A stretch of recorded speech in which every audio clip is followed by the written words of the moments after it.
What's up, YouTube? This is Bold and Understanding. So, the weigh-ins took place today earlier for the Demetrius Andrade and the David Benavidez main event card. And I'm going to say, as far as the weigh-ins, we already know that Jamal Charlo had missed weight. He weighed in earlier, and the first time he weighed in, he was 3.4 pounds overweight, and then the second time he did the weigh-in, he was 3.6 pounds overweight. So basically he added, a couple of, 0.2 pounds or whatever compared to the first weigh-in. I'm not sure if Jamal Charlo had a very good Thanksgiving meal, which contributed to missing weight, but at the end of the day, it's bad. It's a bad look. I understand this was a catch weight, but when you can't even make the catch weight that you were contracted to, it looks pretty bad. But whether he made the weight or not, I actually still had Jamal Charlo winning the fight. I really don't see how Jose Benavidez is going to win this fight against Jamal Charlo, but you never know. This is boxing at the end of the day. Anybody could get caught with a match. So, of course, I'm excited about this fight tomorrow. And the one thing I'm going to say about this whole card, this is probably the best card from top to bottom as far as competitiveness on paper that you have seen in a very long time. And it's definitely probably the best card top to bottom on paper for this whole year. Of course, we had big fights this year, but at the end of the day, for this whole year, top to bottom,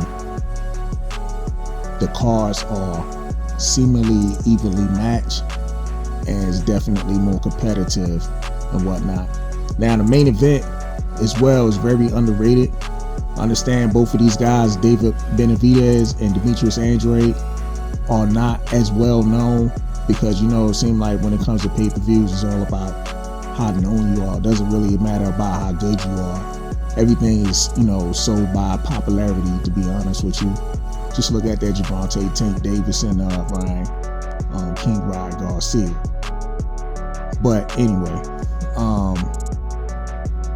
at the end of the day, like I said, this is a very underrated main event. Both of these guys are very competitive. Hopefully this fight lives up to the actual, what it's supposed to be.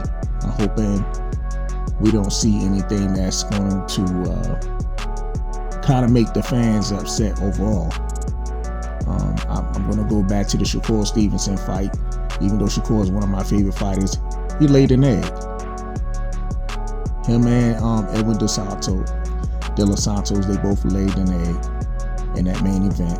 I don't care how mad Shakur is at the fans and all that other stuff. You can't get too mad at the fans, especially the ones who actually paid to come see the fight. They expect to be entertained.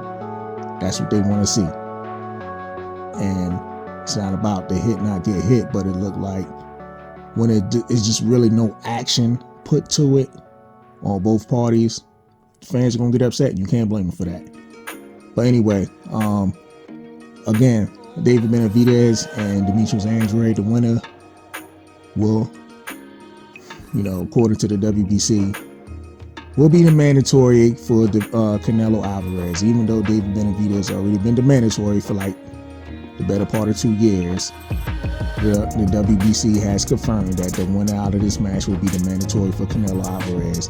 Now, even if one of these guys, become the mandatory, or when these guys become the mandatory, one of them that is, doesn't necessarily mean Canelo is going to take the fight. One thing I know is that if David Benavidez does win the fight, the fans and the media is definitely going to be pushing for that Canelo fight. Now, however, if Demetrius Andrade wins that fight, this is a guy who's been on Canelo's neck for the better part of a decade. Will Canelo actually finally step in to face Demetrius Andrade, or will this make Canelo go look at somebody like Terence Crawford? Because if there's a guy I think that's going to make Canelo look the other way, it is Demetrius Andrade, especially if he wins in a dominant fashion over David Benavidez. But with that being said, you watching Bold and Understanding. Rate, comment, and subscribe. And on the end of that note, family, peace.